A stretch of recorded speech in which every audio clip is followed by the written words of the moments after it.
What is up, fellas? Happy to be back for another episode of the Blind Pig Podcast, courtesy of bgobsession.com. A couple new faces this week, but before we get into that, as you all know, you can find us on all major audio platforms, all major socials, and of course at the mothership, bgobsession.com. Please feel free to come by, mix it up. We all have a ton of fun, and one of the biggest things that we talk about this time of year is the draft, which is why we've got two of the guys that are the biggest contributors on our multiple draft threads that we have going on a regular basis. Skins in Paradise and K-Dog, both have been on here before, so welcome back, fellas. Happy to have you back. So, obviously, there's a lot to talk about in the draft, but the thing that has dominated, I think our thread is up to like 290 pages, is surrounding the number 7 pick. Everybody's got an opinion. Alarmingly, I think the three of us are pretty lined up on what we think, but I'll concede the floor to you guys. First, I'll go with Sip. What do you think, Sip? What do you want to see? What is your preference at 7? What do you think they'll do at 7? And obviously, do you think the two line up? My preference, it's probably one of the only things I disagree with KD here about is probably Bailey dropping. I don't think he will. I'm not as hopped up about it as I was before. After free agency, looks like we have two pass rushers that are kind of in that same vein, so to speak. So it doesn't hurt to have another one, but if Ruben Bain is who what some of the draft media thinks he is, he would be a better fit, in my opinion, just from the standpoint of variety, because Bailey is a little bit more in the Alway Chason type of mode, speed rusher. Okay, not great against a run, not a big dude, but I'm with KD here a lot on Jeremiah Love. I was pretty early on Jeremiah Love, but I'll give KD this. I wasn't like it had to be him. Like when I watched him pretty early. I thought he was really, really good. But my initial feeling was it doesn't have to be him. There's so many options. It doesn't have to be him. But the more I dove into these guys, and I probably know these guys much better than, when we talk about day 2 and day 3, because I've watched a lot of Carnell Tate and Downs and, all these guys. And I like him, but, Love is just really stands out. So I'd be compared to them. So I'd be really jazzed if they actually end up with him. As far as what I think happens, I suspect that either Love or Styles drops to 7. I don't think it'll be both of them, and I think they would grab whichever one of those two drops to 7, depending on what the big wild cards are the Titans and the Giants, and I think there's a good shot that the Titans actually go with a pass rusher, and then the Giants supposedly love Styles a little bit more than Jeremiah Love, or so I hope. And so I think there's a shot that Love actually ends up at 7. But if not, I think Styles does. I think it ends up one or the other.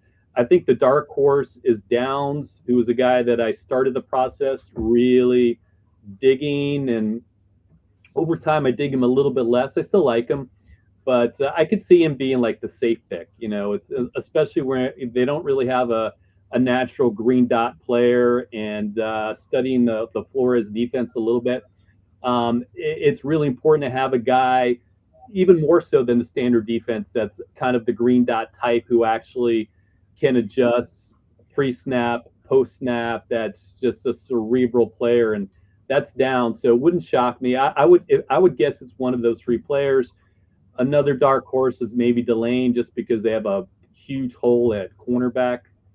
So I guess that's the gist of it for me. What do you think, KD? So what's your preference, and what do you think will happen? I mean, it's in my preference hasn't been a secret, but I'm going to start off by asking this. This is what I'm looking at number 7.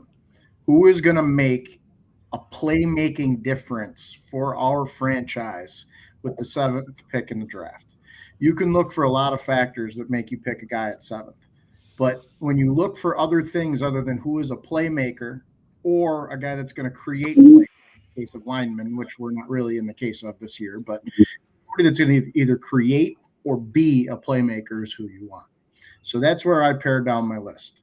So for us, we need weapons for Jaden Daniels. And there is no bigger weapon in this draft class than Jeremiah Love. He can run, he can catch, he can block. He does everything. Jeremiah Love is the guy that will make the biggest difference for our team. I know everybody loves Bill. I think Bill's got a ton of potential, but it ain't there yet. He cannot carry the load for this team to make this team go over the hump. We have Rashad White, great player. He's going to help us. Ford, going to help us. But they aren't Jeremiah Love. They're not the guy that you can put in the game plan to disrupt an entire defensive game plan. You just can't. So then the thing that stands out to me about Jeremiah Love isn't his power, although he runs with it. When someone tries to tackle him low, he bounces off, gains 4 yards. You can see that in the Miami game several times. But his vision is unbelievable. And against USC, he saw a safety roll to the middle of the field, and he attacked the exact vacancy that safety left, and he watched it the whole time if you watch the film. It's unbelievable. So Jeremiah Love is my preference. Carnell Tate is a guy, though, that I actually really do think would be good for us. I'm not going to say he's my next guy, but I really like Carnell Tate. He has great hands, catches the ball in traffic. He reminds me of Terry McLaurin. So I would not be upset with Carnell Tate. Sonny Styles is a guy I love. But, we were talking a little bit beforehand, Derek. When you watch his film, he's not explosive. He doesn't pop you and drive you backwards. He's I'm going to wrap you up and make you go down kind of guy. And he's all over the field. He's fast. He's athletic. He can move. He can play in space. He can rush the passer. He's got great pass rush moves. So I love me some Sonny Styles, and I'd still take him. But there is a little bit of concern because I just don't see the violence in his hands and where he attacks the line of scrimmage. Those three are really the guys that I really kind of want. I really like Mansour Delane too. I'm still digesting him a little bit. I like him a lot. I think he's a shutdown corner, and I think he's probably the next guy for me. And Caleb Downs. I like Caleb Downs. Great football player. Not sure he's a guy we want to take at 7 because I don't think he's a playmaker. I think he's a guy that makes a team better. But if we want a playmaker, I'm not sure that's him. I will mirror a lot of what you guys think. I think Jeremiah. So my basis, and I put this on the board, unequivocally the most important thing that needs to happen when making a pick in the top 10, in my personal opinion, the first prerequisite before you have any other evaluation is this guy going to be the top of the depth chart at his prospective position for 2 contracts? Now, obviously, things happen, but I mean, he's got to have that ability, right? I'm not going to consider taking a player in the top 10 at any position, QB1, or quarterback, running back, wide receiver, corner, safety, anything, unless my mind is that I can very simply and easily pencil them in at number 1 on the depth chart for the foreseeable future. 5 years on their rookie deal, and then you hope you have another contract after that. There's a couple guys that do that. Obviously, Jeremiah Love. If you draft that guy at 7, I think he's got the chops. He's your set running back 1 for the foreseeable future. Obviously, again, I hope injury and everything related. I know they're unforeseen, but he's got it. Where he's different than the other guys in the top 10 of this draft is you look at that guy, and he's not only RB1, he looks like the kind of guy who could be RB 3 or 4 in the league in his second and third season. Like, that's not something a couple of these other guys show me. So this team has been void of premium blue chip talent for so freaking long that I don't want to continue down that path. And the argument that I've made against Tate, and again, I shouldn't say the argument I've made against Tate, but the question I presented is, everybody's like, well, you need a number 2 wide receiver so bad. I'm like, well, at number 7, I don't need a number 2 receiver. I need a number 1 receiver at 7. Because when you start drafting number 2 receivers at 7, in 2 years, when Terry McLaurin's making $34 million and you decide that he's not worth it because he's 33, does Tate have the ability to be your wide receiver one? And that's the question I'm asking, because that's what we have left on the table for so long.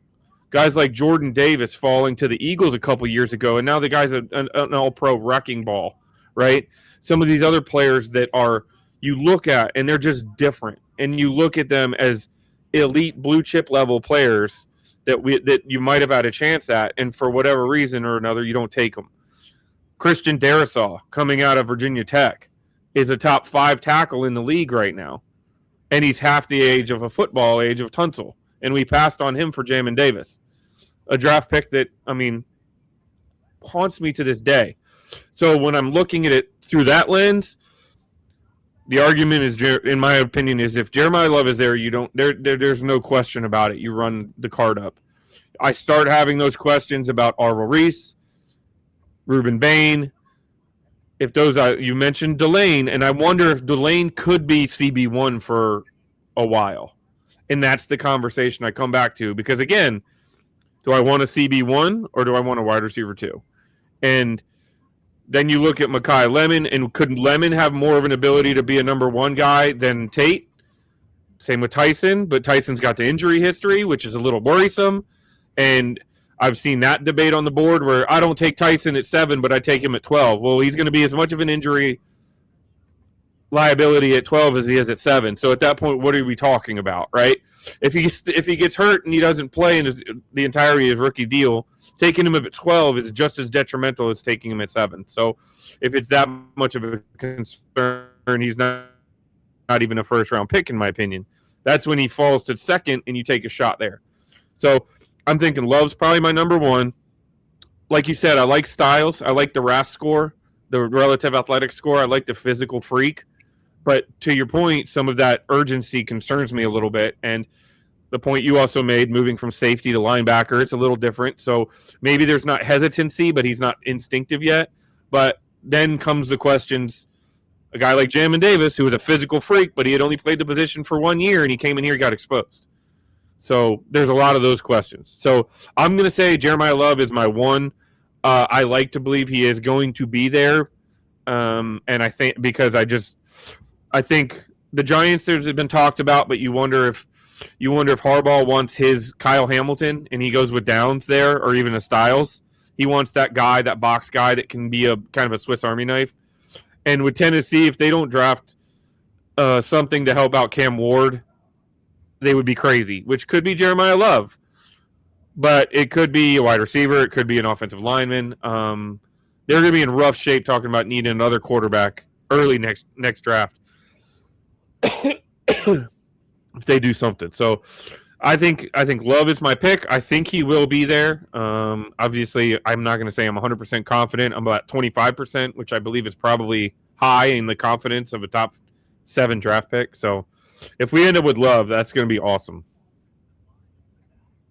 Yeah, you brought up Mekhi Lemon, and it's actually, I think he's a pretty interesting case.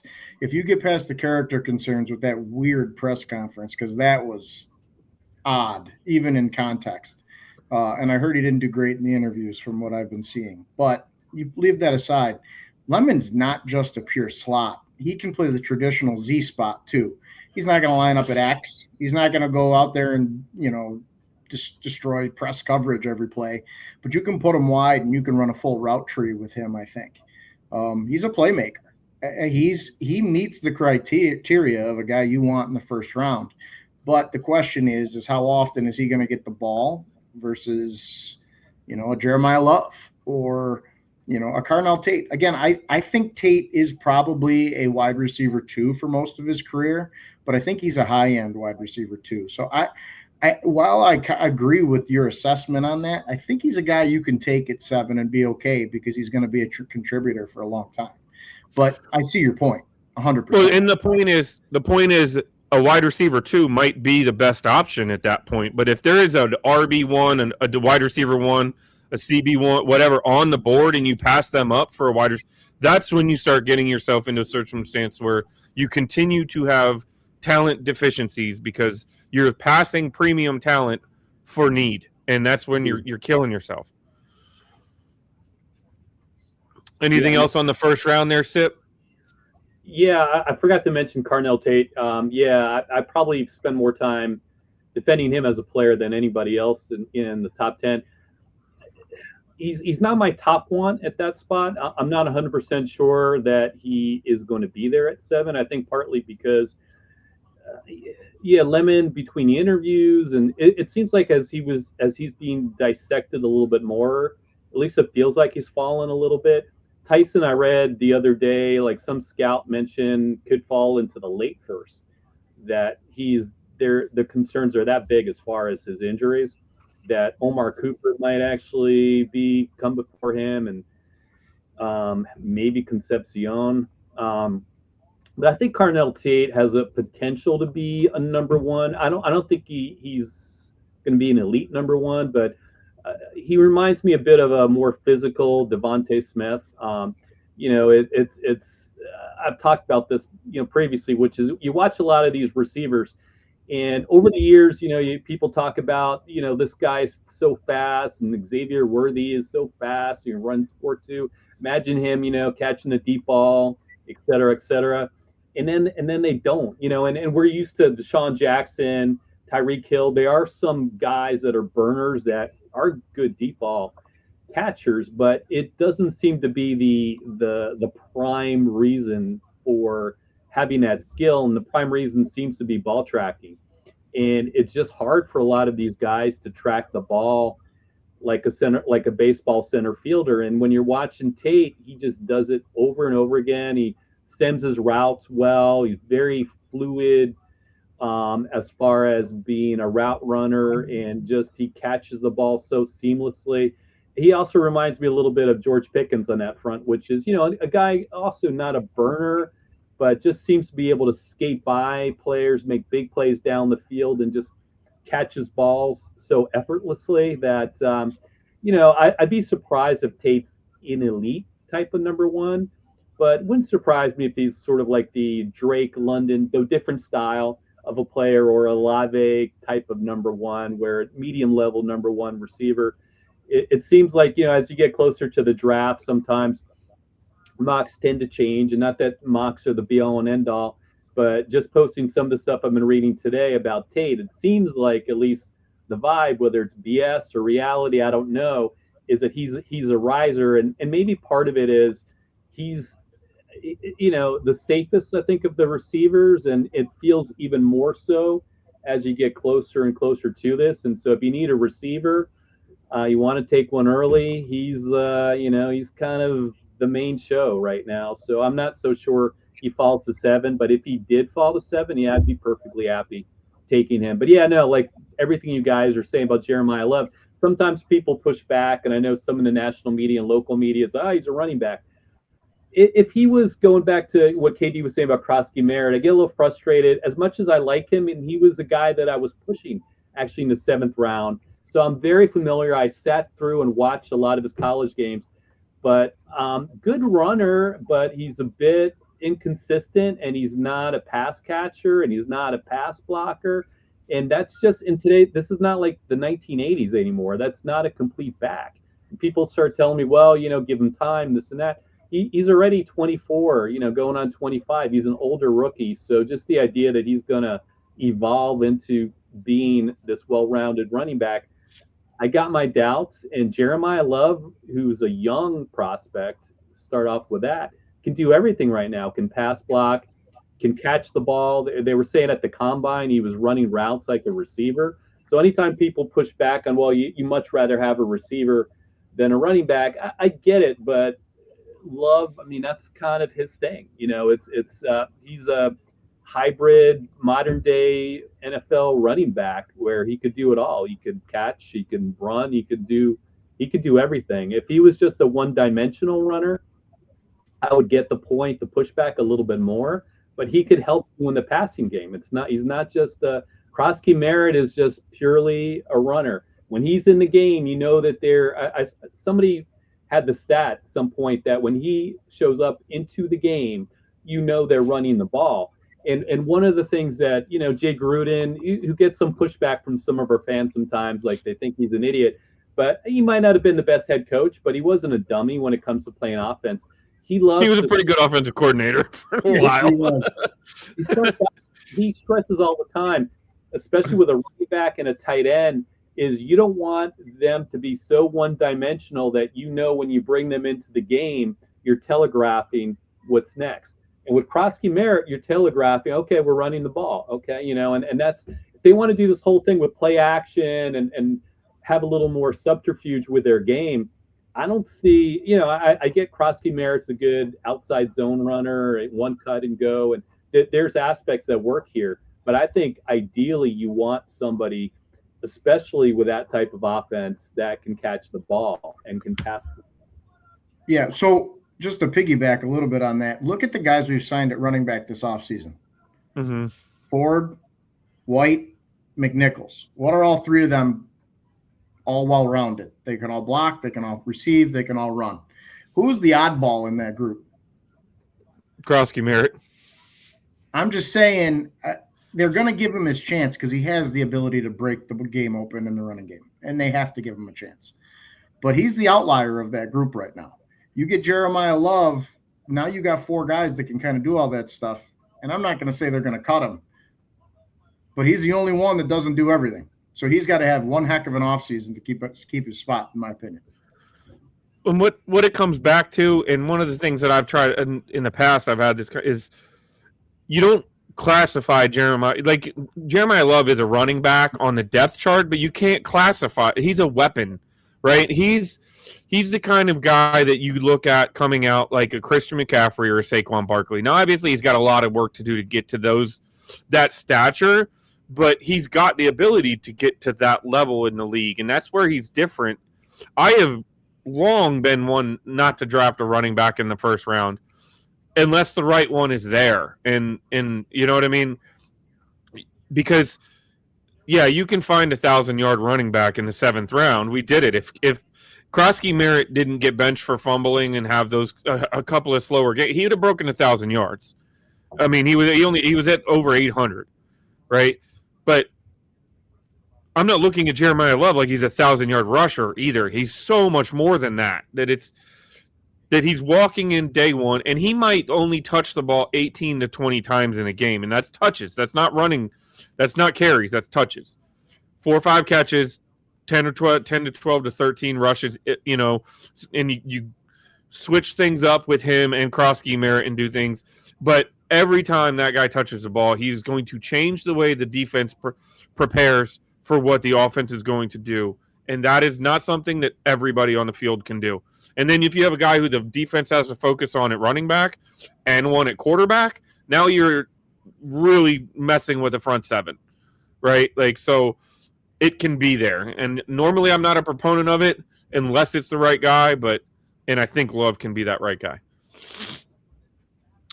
So one of the things I like to do, because I don't like to just talk about the first round, is I was curious if you guys could bring a couple names to the podcast of day 3 guys, whether it would be at 71 or if maybe we were to trade up a little bit or trade back from 7 for some reason, but a third, maybe a late 2 or a 3rd round guy that you guys have kind of penciled in that you really like. I've got a name I really like, but I'm curious to see what you guys have.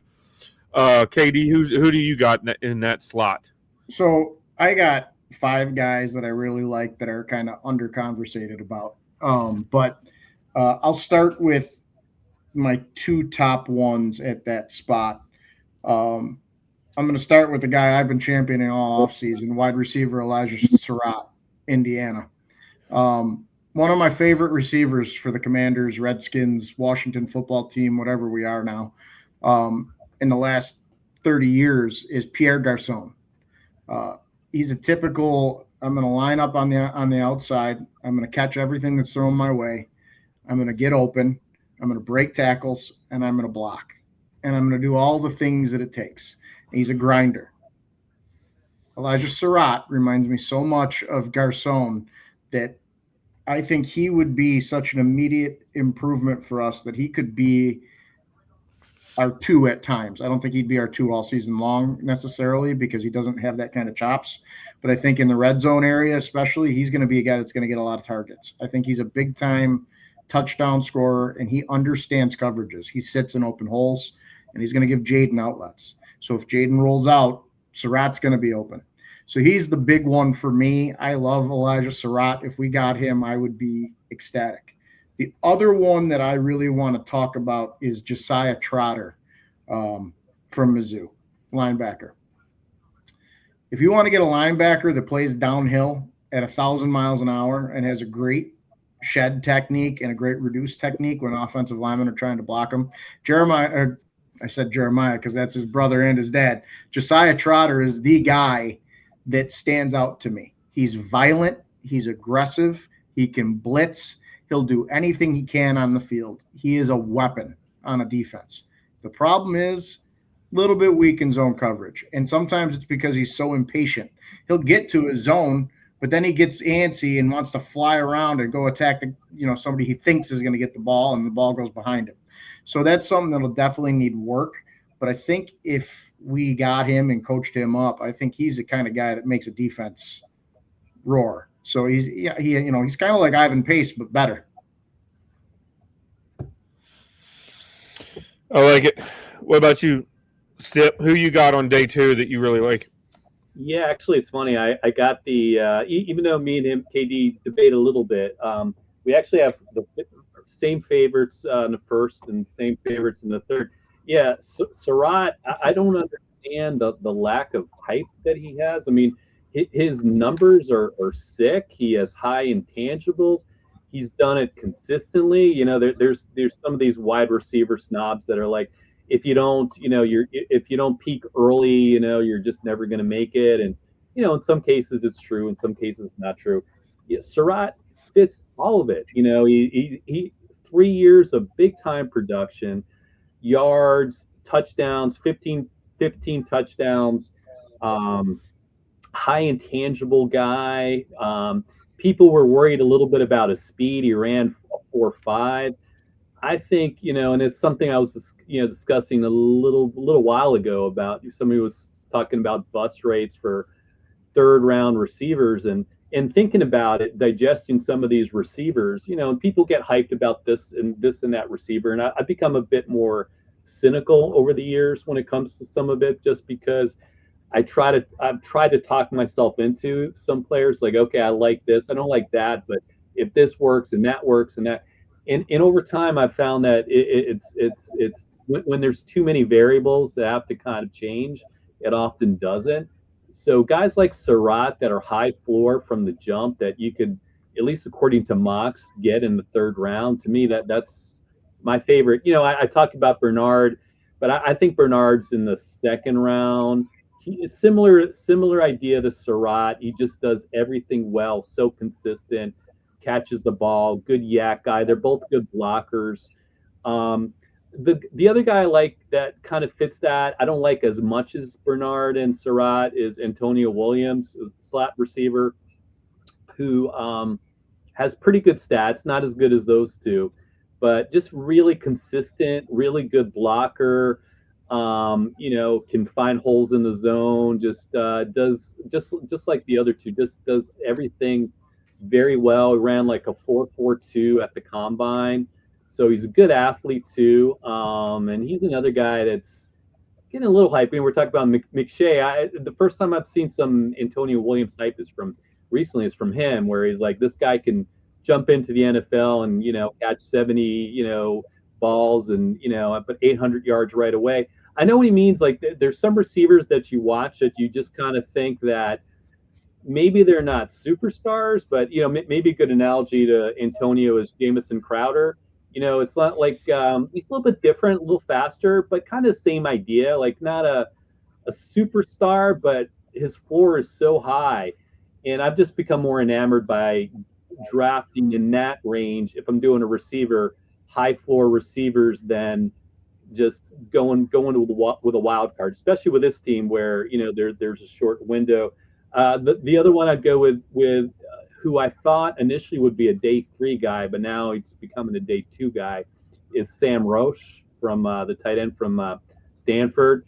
And the Cliff Notes version with him is he's like, he has almost like a 10 RAS score, which I know Peters loves. He's 267 pounds, like 6'6". I watched an interview with him. Super smart guy. Goes, is going to Stanford, computer science major. I think minors in AI, high intangibles, like put up like 500 plus yards. It's kind of like John Bates. If John Bates was a better playmaker, and potentially he could be a better blocker than Bates. He's a bigger dude and a bit more physical, and I've become enamored with him over time. I like it. I will start along the same the same position group as you guys, and this guy's kind of geeked me out a little bit over the last couple of weeks. Is Bryce Lance, the wide receiver out of North Dakota State? Apparently, he's like the rocketing up the boards, so he could sneak up into the second round. 6'3", 204, ran a 4.3, 440. And to your point, he had a 9.98 RAS score, which is just stupid. Apparently, he turned down some transfers into the Big Ten and NIL money to stay at North Dakota State, to where he got his degree in December of 24 and then got his MBA in December of 25. So he is not dumb at all. He's very intelligent, academic All-American. So, and has the absolute chops to be a monster as far as physical goes. The only concern is the level of competition that he faced. But if you look at like his metrics, they're crazy. You were talking about route running and the ability to separate and some of that stuff. 98th percentile in the vertical, 71st percentile in the shuttle, 92 percentile in 10-yard split, 98 percentile in broad jump. So not only is he fast, he can do it in a phone booth. And that's kind of what I like about him. He's very, when targeted, the quarterback rating is 148, which is, again, just stupid. Another guy I like in the third round is actually a tackle that seemingly is going to project as a guard or a center, and it's Brian Parker Jr. out of Indiana. Everything I've seen about this guy is that he just does not have the length to be a tackle, but he's got the ability and the physicality to be a long-term starter at not only guard but center. So if you could grab someone like him and he could be the starting center for the foreseeable future with the flexibility to move out to guard and the experience at tackle, while we work on this Allegretti, Chris Paul, Sam Cosmi project that we've got going on the interior line right now. So, I mean, Paul's back, but he's here on a 1-year deal. Allegretti's extended, but he's only under contract for 2 more.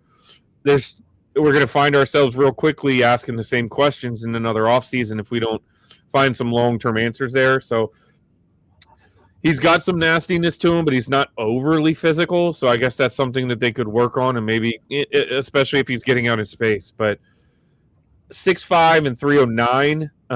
Everything I'm seeing, people say that his body can't handle much more weight than that. So he's not going to be a brawler, which was probably why he projects a little better at center and the interior as opposed to a guard where he's getting moved out in space.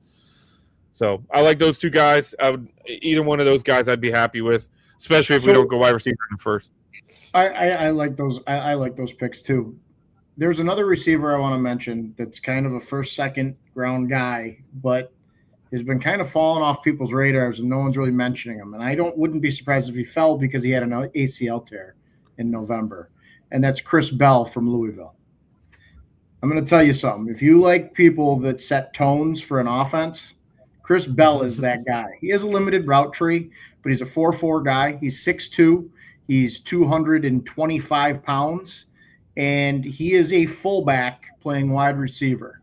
He catches the ball, and he will carry people across the field. Mm-hmm. If he drops to the third round, that has to be tempting because he is a guy – the defenses are going to look at, and those smaller DBs that dominate the NFL, defenses are going to look at and say, oh, my God, this guy is going to carry our DBs across the field. Do I think he falls that far? No, I don't think he falls that far. But I just wanted to bring him up because he's a wild card to me. kind of like Nico Collins. Like Nico Collins coming out of Michigan. I don't understand why he didn't get more love coming out of Michigan. It was kind of crazy to me because that dude just every time you saw him touch, it was the same. To your point, the Megatron almost. You know what I mean? Not to that level, but the same kind of attitude. Stylistically, yeah. Chris Bell's the only thing. He has a limited route tree, and if someone gets their hands on him early, it's like he gets all flustered because he's not used to being thrown off his route tree, so he gets kind of stuck. But he's a developmental guy, ACL tear. I think he might wind up falling a little bit because people aren't talking about him, and people are talking about all these other guys. I mean, same thing with Surratt. I don't understand why these guys aren't talked about more. They're great players. Yeah, I think Bill got plenty of hype, but I think the injury derailed a lot of that, and he reminds me a bit of Concepcion, as far as just being like electric yak guy. I mean, Concepcion, is one that I watch more Concepcion than Bell, but they kind of remind me of each other, which is you can kind of throw a dig or something and just bam, and they can accelerate so quickly. It was part of kind of why I love Jeremiah Love, no pun intended, is his acceleration. And some receivers just with yak or just catch the ball and just are so lightning quick. And yeah, Bell's electric. I watched some Lance was a hard one for me to get a read on. But I watched him. I mean, he a lot of vertical routes from him. I guess the hard thing for me with some of the ones that play lesser competition is if you're not kind of using your athleticism to run by guys, like what else do you got in the bag? And that was, I think I posted somewhere, like I'm kind of on the fence, wasn't quite sure about him. One guy, Josh Norris, who's like a analytics guy, he's not a big Lance guy. I forgot the reason for it. For me, like watching him, I could see it and I could not see, like I just go back and forth. But yeah, as far as his athleticism goes, it's insane. But if I had to pick between Bell and Lance, I would get, like, I think Bell's floor is pretty high, especially if it's as I said, like a yak guy, like better hands, I think, than Concepcion. I think Concepcion would be in my opinion, a superstar if he can just catch the ball consistently. Because he wants incredible catches and then just muffs it. And sometimes in big moments, that's what kind of gets me concerned. Part of the reason why, again, I like Surratt is big moments, big points in games, and that's also why I like Tate. There's one person on the board who keeps slamming him. He doesn't play well in big games. It's not true. You go through it. The only the game against the U was the one game he didn't play well. But usually in big moments and big games, he'll make some big plays, and for me that's a big deal. And but yeah, no, I think as far as centers go, I haven't. It seems like it's a pretty deep draft for centers. The only one I watched a little bit is Logan Jones, but I have all their metrics, so to speak, and if they want a Linderbaum, I'm assuming that they want like an athletic center, ideally. So, and there are a whole bunch of them in this draft, and I guess we'll see. But it looks like you probably get one in the 5th round, potentially. The 3rd round, if they don't go receiver, to me, it's. I think people like to say that they covered all bases in free agency and there's no needs left, and I get it from the standpoint that you don't have to force a pick in in round 1, but I do think they got some pretty big holes at corner and at wide receiver, and I'm assuming they're going to go after one of the two if they don't take them in the 1st round and the 3rd. I think we got a pretty big hole at free safety as well, just to throw that out there. Well, and I think I think when now we're talking day 3, guys, you're not drafting a wide receiver in the 3rd round with the same expectation. You know what I mean?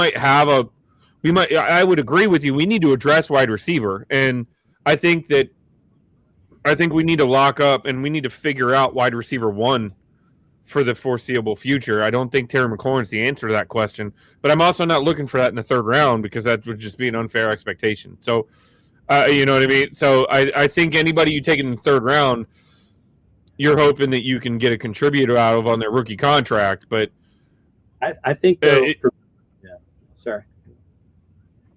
But I guess I mentioned the name a little bit ago. Nico Collins is, you know what I mean? Like they're a guy that was in the third round.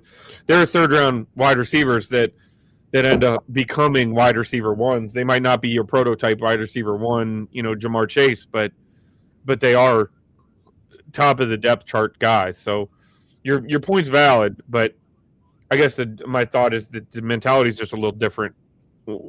Yeah, I mean, to elaborate, I'm so low on the receivers they have right now at Y and at Z that these guys that like Surratt, to me, you know, I know I'm putting pressure on him, would instantly be better than Van Jefferson and Diami to me on playing Z. You draft Antonio Williams, I think he's better instantly than McCaffrey and Lane. So part of it is the low bar. Normally in a vacuum, I agree with your point. But I think outside of the Miami Dolphins, this is the worst receiving crew in the NFL. That a third rounder, if you go with a high floor, like a guy like Lance, I know we're talking about Hurst, you know, and like where there's some developmental aspect. You mentioned Nico Collins. Nico Collins was a guy that I actually liked years back. It took a while though for me to look good with that because it didn't look good initially. But there's some receivers that I think could hit the ground running, and I think so low of what they have right now at Z and at Y that I think if you go with a higher floor wide receiver, normally third rounder they're not gonna hit the ground, but I think with this crew I think they might, depending on what receiver you go for. If you go for a receiver that's that has a high ceiling, that's a bit raw, I agree with your point. But if you go with part of the reason why my mind is so centered on higher floor receivers is I am so concerned about this crew and making Jaden look good, that I want guys that can hit the ground running, and like I said, Todd McShay, I'm not on an island about Antonio Williams, for example. He thinks he can go and catch, a whole bunch of balls right away in a rookie season. Maybe maybe no. I mean, it's always a crapshoot, but there are some, like I've watched McCaffrey, I watched Lane in college, and some of these guys, in my opinion, are better than them. Better than the college version, better than the pro version. So we'll see.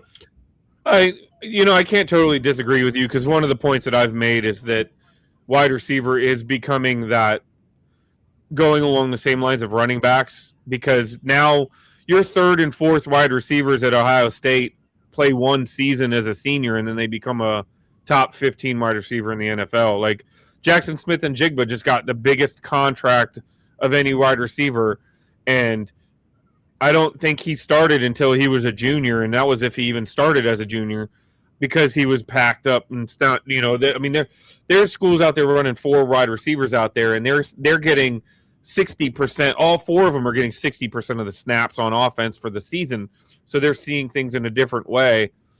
One, before we totally move on, I do, because we have talked about a lot of wide receivers. I'm just curious to hear where your guys' mentality is of the 40-yard dash and the wide receiver, and how much it actually matters. Obviously, if a guy runs like a 5.4, he's not worth a crap. But how much do you two invest into the 40 when you're actually evaluating a wide receiver? I'm curious what you guys, how you feel about it. I don't really care. I mean, to your point, there is such a thing as being too slow. But if you look back at all the fast 40 times in the combine, a lot of those guys don't pan out. And, I think it was Sip that brought up Worthy earlier. I mean, everybody thought he was going to be fantastic, and he's been nowhere. The speed is not the only thing. The biggest thing when you look at receivers is you want to see their change of direction and how they stem their routes to attack the leverage of the DB that's covering them. So if a guy's playing inside of him, how are you going to get that DB to flip his hips as you're trying to get upfield? How are you going to try to get him to move off his spot? Because that's what you have to do. An inside leverage DB from a slot, and you have to try to get across the field. You have to find a way to get him to jump outside first so that you can beat them inside. So a lot of the times that I'm looking at evaluations, I'm looking at how fast are they moving, but not their 40 speed. Like, what are they doing to stem the DB and create that separation? Because a lot of people think separation is just speed, and it's not. It's your ability to use your technique to create space. And then speed comes downfield, obviously. If you're talking about a downfield guy, you're looking at vertical speed. But that's such a small part of football. Those deep balls are not aren't where you make your money in the NFL. It's separating at the line of scrimmage and getting yourself open into space. That's where you make your money. So no, I don't really care about speed. I mean, there's a floor, but if you're 4.5-ish, you're fine. Yeah, no, I'd agree. And parodying back on the point I was just making and using speed as an example, and I like Jalen Lane in that draft, but he was raw. You watch him, he runs a 4.35, but a lot of it was screens. And sometimes the speed alone, I know somebody was pushing back a little bit on him, which I kind of somewhat agree, but not fully agree with the point, which is that he doesn't look as fast, watching him as his time speed. And you see that quite a bit with some certain players where like I remember, what's his name? Golden, who was taken by Green Bay, who surprised everybody by his 40 time, and then everybody. But you watch him; he doesn't run that fast because you're very rarely as a receiver just running a straight line. And bringing Antonio Williams into this, who's 4.4 and change. When you watch him, you're watching him on the first level, the second level, the third level, separating in different ways. As he's talked about stemming his routes, double moves, just basically, finding space and zones and et cetera, et cetera. And when you see somebody do that on all three levels, like he does, and then you kind of go back to your, reference to watching Jalen Lane as an example in college, which is he was basically a punt guy, a good punt returner, but basically mostly first level hitches and, screens on an occasion. You'll see him on the second level and on the third level, but very rarely. And that's part of the reason why, like, as an example, I'm confident that you could take a player like Antonio Williams and he would already be an upgrade over Jalen Lane because he already has more savvy as a route runner, better releases. And even though he's not as fast as him, I would trust somebody like him over somebody with speed. But like KG said, like, if you're running like in the 4.6s, and you're supposed to be a third level deep threat, sometimes I'd have some concerns. But if you're into 4.5s, like we're talking about Carnell Tate, it's absolutely fine because it's not as I was talking about earlier. There's so many fast guys that are just not good players. I'm so glad you guys responded the way you did because the argument I always make to people and when I go back and forth with them about 40 times is you realize the difference between a 4.35 and a 4.45 is a tenth of a second.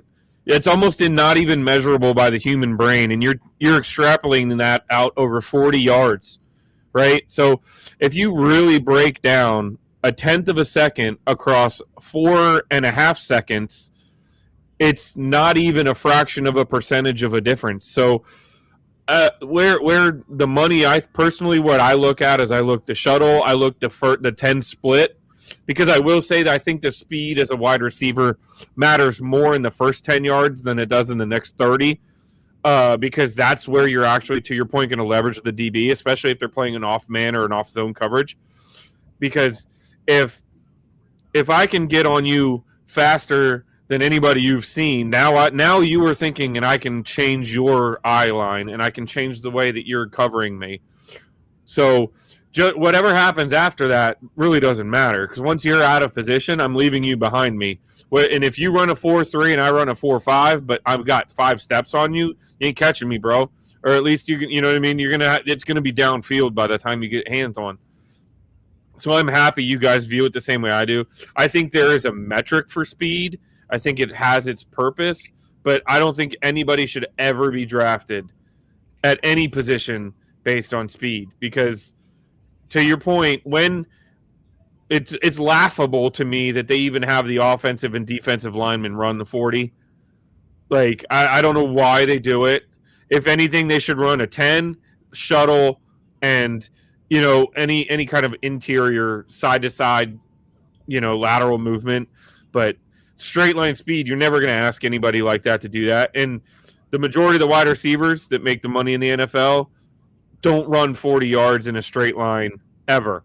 They're getting crossing routes. They're taking things on, they're using leverage. It's out routes. It's things like that they break a tackle and then they're by themselves. So I'm glad you guys agree. So anyways, tie this 2026 draft up. I'm curious. I figured I'd throw it out to you guys. Do you have any day 3 guys that you really like? I've got 2 names, but I'll let you guys, KD, I'll let you kick it off and then we'll circle back around. So I got a few guys. One of them, and I won't go too into details, but just some guys that interest me. Nadeem Tucker, defensive end from Western Michigan. He's good with his hands. He has great bend. He has some issues with as a tackler, and he played for Houston from 22 to 24, and he was kind of non-existent. But when you watch him on film, he's got really good bend. He understands where guys are, uses his hands, he plays with leverage. He's a guy to look for. Hezekiah Massis, cornerback from Cal. He's a playmaker. He's a great zone corner. He's okay in man. He's got long arms. He's got long reach. He's a guy that's a developmental prospect. He's not going to come in and wow us most likely on day one. But he's a guy that if you get in the rotation and get him some reps and get him a little bit of size, he reminds me of Emmanuel Forbes, which isn't a great thing because I'm talking about this guy like he's a 6th or 7th rounder, and Emmanuel Forbes was picked in the 1st round for us. But he's kind of that mold. He's a little bigger. He's about 185 pounds, 180 pounds, longer. Good player. And then the other 2 guys, D'Angelo Pons, he's not going to fall that low, but he's a guy. I believe in production, and I believe in doing it at the high level where you are. And D'Angelo Pons, in every big moment, played big. So I don't care what his size is. That dude's a player. He knows where the football is. He punches it out. He knocks it down. That's a guy that I have a lot of respect for, and I think he's going to be all right in the NFL. And the last guy, you want to talk about speed at linebacker, needs to develop a little bit. Great tackler, Kyle Lewis from Pittsburgh. He flies around the field. He's exactly what you want in the kind of defense we think we're going to have. So he's another guy that I think is going to fall into the later rounds, and I think he might be there for us. And if we don't take care of linebacker earlier, he's a guy I'd really like to see us pick up. What you got, Sip? You got any day 3 guys? Yeah, I've been mostly looking late rounds into offense because since they focus so much on the defense with free agency. Eli Raridan, who's tight end from Notre Dame, sort of a late bloomer because of all the tight ends who are ahead of him, and he might not fall that far. He might be more of a 4th, 5th rounder. I guess we'll see. But like I'm doing with wide receivers, I like to compare them to what's on the roster, and to me, he's a better mover than Ben Sinnott. And I was not one of the Ben Sinnott haters. I kind of I didn't love Sinnott, in college, but I remember one of the things I posted about Sinnott back then was that, and you learn from, at least I tried to, from some of your observations, like he's a physical player, which I like. He's a good yak guy, Sinnott, but I remember commenting he's not a good separator. And, I like Laporta, for example, pretty early on in the process, great separator. And now it sort of rings to me a bit stronger when I'm watching tight ends. And Raridan's pretty good separator, pretty good mover, decent blocker. He ran, I think, faster than a lot of people expected, a 4.62, has almost close to a 10 RAS score, which I know Peters likes, but you could play Y, you could play F tight end, but overall, really good player. A guy that might be going further down in the draft, maybe 7th rounder, maybe undrafted free agent, Cyrus Allen, wide receiver from Cincinnati. He's has a lot of the same stuff I mentioned about Antonio Williams, slot receiver. Not as good as Antonio, but really solid player. Again, makes plays on all three levels. He had only one drop all college season. He was pretty decent athlete, 4.47, had a 11 broad jump. You talked about like what do I look for athletically? I'm not obsessed with the 40 time, but I do like to see some agility, like you mentioned, like the shuttle times. But I do like some agility with receivers, and he has that. I was thinking if sometimes you get some general managers like to kind of go back to the well if something worked for them in the past, like with Krosky Merritt. So if they don't take Love in the first, the one guy I wondered about was Jaden Ott, who for different reasons than Krosky Merritt, you don't have the stats last year. He's been banged up. He was really good two seasons ago. He actually ran a 4.49 at a 40-plus vertical. Has really good hands, unlike Krosky Merritt. So pass protector, but really kind of productive running back. And if you're trying to find, another running back in the 7th round type of player, would be him. And the last guy, also probably 6th, 7th rounder, is Eric Rivers, who I read that they were kind of poking around a little bit on him. He's a smaller guy from Georgia Tech, but we're talking about fast guys that struggle to track the deep ball. He actually is really good at tracking the deep ball. He's not the most well-rounded receiver, out there, but if you want to get, kind of reminds me of a little bit. I don't know if you remember Aldrick Robinson years ago, like with RG3. Oh, number 11. Kind of like a Johnny one note, just go deep, but hey, it's they don't really have that. I guess Diami to some extent, but he's faster than Diami. So if you want just a guy that's fast and can track the deep ball, to me, Jalen was, and they didn't really use him that way so much in this season. But watching Jalen in Virginia Tech, he was a yak guy. He was a, kind of like Branches in this draft. Not as Branch, but you give him a short, screen throw and like have him like go 4, 5, 6 yards. And maybe because of Debo, they didn't use him in that way, but he wasn't much of a deep ball guy. Rivers to me is a guy who's fast and is a good deep ball player. So those would be mine. I like it. My two guys that I'll get into, and then we'll wrap this thing up. I'll go wide receiver again. It's a name that nobody's talking about. I can't understand why. I don't see any reason why nobody's talking about. Like, has even mentioned him as J. Michael Sturdivant out of Florida. Like, I can't figure out why this guy's projected to be an undrafted free agent. 6'3", 207. I know it's not a huge deal, but runs a 4.40, measured an 88th percentile in vertical, 96th percentile in the broad. Like, this guy is a prototypical outside X receiver. If y'all can tell me, maybe this guy punches children. I have no idea why he's not even being talked about. Goes to Florida, if possible. Maybe. So, like, he made Bruce Feldman's freak list. Was once clocked running 23.2 miles an hour, bench press 300 pounds, and squats 400. I can't figure out why this guy is projected to go UDFA. I'm not asking him to come in here and start day one as the 7th round pick, but I don't know that I would want to let him get down to as in a UDFA if we can lock him in for a couple years. Started out at UCLA and then went to Florida, so it's not like he's been playing, some Division III schools. He's been playing at premium against premium talent. I don't get it. He's long. He's tall. His knocks are a little inconsistency with his hands, which when you're talking about day 3 guys, it's hard to ask them to be perfection. He can struggle to create against physical press coverage, which you can learn, and his route tree is still developing.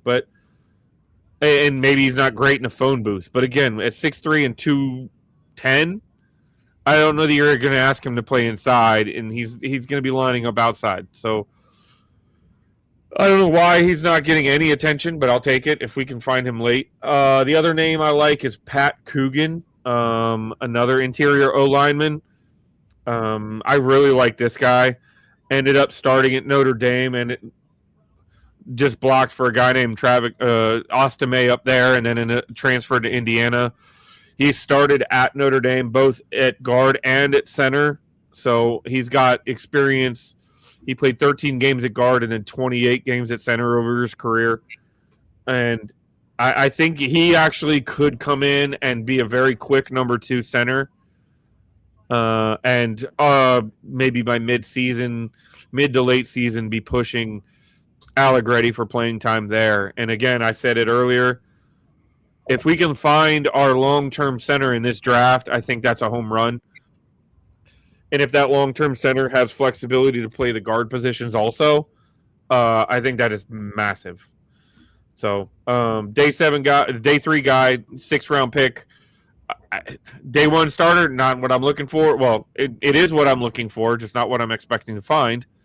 But there's a big opportunity for somebody to come in here and be a very quick contributor on that interior line. So I think we need to be focusing on it, paying attention to it at least. So, well, boys, are there any other names you guys had that you wanted to mention? I want to bring up 2 things. Yeah. First off, I want to get it on video recording. Ruben Bain is going to surprise a lot of people in this draft class.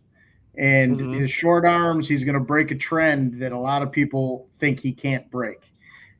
Having said that, I understand the criticisms. But Bain, I watched him play, and he is going to get caught sometimes, and he is going to get beat sometimes, but he's also going to make up for it. I think he's going to be a great player. I don't know that I think we should be taking him, but that leads me to my next point. Unless something goes absolutely haywire in this draft, stick and pick. If someone's willing to trade up for somebody at number 7, we should be willing to take somebody at number 7. We don't have the talent in the roster to drop back and get somebody that is just a good player. There are guys available who are going to make a difference for us, or should, or could. And I think we have to swing, and if we miss, we miss. But, I mean, even to that point, I'm not the biggest David Bailey fan, but I would rather take David Bailey at 7 than trade back and get somebody doesn't have that high ceiling that Bailey has. So my point being, I have no interest in these trade back scenarios. I know we need draft picks, but it is what it is. I think we need to stay at 7 and get a difference maker.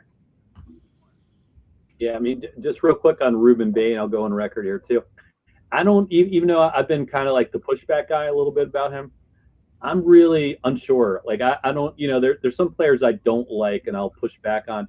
I mean, if Ruben Bain is who the people that love Ruben Bain says he is, like, it's almost no brainer to take him, because for this team in particular, like the 2 pass rushers they signed in free agency are like okay at setting the edge at best, but that's not really their thing. And it's not Bailey's thing either. Like, Bailey kind of fits the mode of Awe and Chason, and Bain would be a guy that could set the edge. And with some people think that he's not a good fit for this defense. I think he actually would be if he is who he lives up to, because a lot of times they like to use, like in this defense, 3 guys essentially, in the middle to defend the run, or have somebody on the edge on the left side to defend the run. That was his thing in college. I mentioned watching him, watching his pro day was interesting for me, because like, if it works to me, in my opinion, it's because the same things that people knock him for, which is his lack of leverage, I think kind of helps him a little bit as far as because he has a wicked bend. I mean, that's kind of his thing to me. And he could really get down low for a big dude. And because of the fact that he's not the tallest guy, I think he has like a running back with good contact balance. It's kind of like him. He has really good contact balance where it's hard to kind of shove him off because his leverage is so good. Like I'm not like my issue with him is at number 7. I'm not big as far as going with a wild card. But like I say, if they love him, if they're convinced he's the guy, then I won't whine about it. I wasn't happy when they took Manuel Forbes, in real time back then. But if they took Bain, I'd be like, okay, they look at the balance of the player and decided they think he could do it. I don't know when I watch him. I'm not negative. I'm not positive. I can see both sides of the argument, but since KD tends to push one side of the argument, sometimes they'll push the other side just to balance it out. But I'm not really anti Ruben Bain. Well, what you're not talking about is that they took Manny Forbes with Christian Gonzalez on the board, and so it's not like we're taking Bain with Joey Bosa sitting there on the board either. So, like it's a complete that was painful. I mean, if he is who people say he is, which is this tone setter, who is aggressive, and both him and Mesidor both are really tone setters that are just play angry, and I think they could use somebody like that. So if he is as good as people think he is, I'd be totally on board. I just don't know. But I'm not negative on him either. I just don't know. But I also agree with KD. I wouldn't trade down. I'm sick of this. Like, let's get a couple of solid players and give me the new Spencer Long or Colt, Turner, or you name that bonus 5th rounder that feels good at the time, but amounts to nothing, ultimately. I mean, and some of these trades some of them have been below the radar. People focus on the first round trade downs. People know now about the Cooper DeJean miss, but also they traded down with they gave Dallas DeMarcus Lawrence, so we can get Trent Murphy and Spencer Long, and trade job on that one. Tyler Lockett. Yeah, I mean these are horrible trade downs, all of them. So, well, and the other thing is that I think there's an unfair expectation. Well, you can trade back and pick this. That happens a lot less often than people want to actually acknowledge and realize, because most of the time the teams have players slotted with the value at where they want to pick. And if the player is there that they want to pick, that's more valuable than missing out on the player. Like, if I'm picking at 7, all right, if you want me to trade back, I'm trading back half the first, and you're giving me a first in return, right? So if you want to give me a 2027 first-round pick, then we can talk about me trading back. But I'm not trading back to recoup a 3rd and a 5th. Like, that's not going to happen, because now I'm going from getting starting material to hoping to get back half of the roster material. And that is one thing that I think we have all lost. A lot of fans have lost sight on, is you can't go into the draft fixing everything in the 5th round. Like, people are like, we have all these needs. You can draft a guy here. Well, guess what? You can draft a lot of guys there, but that doesn't mean that they're going to be a long-term solution. 5th round picks, more often than not, are special team contributors who don't see a second contract with the team that drafted them. Right? Like, that's just the normalcy of the draft. It's a very difficult thing to be successful in the NFL. The 7th pick in the draft, more often than not, has an NFL career beyond one contract. The 5th rounder doesn't. So that's where I come back and I'm like, give me the one guy who's your long-term starter over the 3 guys that can come in and be your 45th, 46th, and 47th guy on your roster. Because the guy is going to be on the field. The other 3 guys aren't. So that's where and if you could get a haul, I mean, Ricky Williams draft, sure, give me all of your next year's draft and we can have that conversation. But just to add a couple flyers in the later rounds just because you want to feel better about having 8 picks instead of 6, that's not doing it, man. That's not how you get better. Take talent every time, especially for a talent-deprived franchise. If we were loaded and we needed to add some guys, I might consider a trade back more. I still probably wouldn't. But I don't know. And, okay, real quick, I want to address it because someone's going to watch this and say, yeah, but that's because our talent evaluators weren't good enough. So when we traded back, that's why listen, yes, you're right. Our talent evaluators missed, but we also passed on better prospects to drop back and get a guy that we thought we were smarter than everybody else to do. Stop it. Just stop. So you want a bad talent evaluator had a smaller pool to pick from? Yeah, it makes no sense to me. Take the guy who's going to help this franchise win football games. And again, they're saying people might want to trade up if Jeremiah Love is there. Okay, great. I would want to trade up too because he's going to be a difference maker. So take him. Don't worry about the other crap. Don't worry about someone else coming to take him. How about we take him and we get somebody that makes a difference for once instead of trading back and getting Thieneman at safety. And I like Thieneman. I do. I have nothing against the guy. But if anybody thinks he makes the difference that a Jeremiah Love can make for a franchise, they're out of their minds. Absolutely. Well, boys, it's been fun. I appreciate you guys hanging in there and talking some draft talk. We are, just over 2 weeks away? It'll be 2 weeks on Thursday, right? I mean, we are coming down to it quickly. So if anybody's out there listening and you made it this far, we owe you a drink. Cheers. Please hook us up with a like, share, follow. You can find us on all major audio platforms, all major socials. And please, please, please come join bgobsession.com. It's totally free. We got a contest going on right now, the on the draft or on the clock pool, where you pick who you think it's going to be. Our brother Canadian Hog does a really good job about assigning points per pick versus things, so that it's not just you have to be 100% correct in order to be in it. You can get points a lot of different ways, so it's fun to do that. So, fellas, it's been a pleasure. Thank you, KD. Thank you, Sip. And we'll get together soon enough. So with that, boys, I'll say the pigs are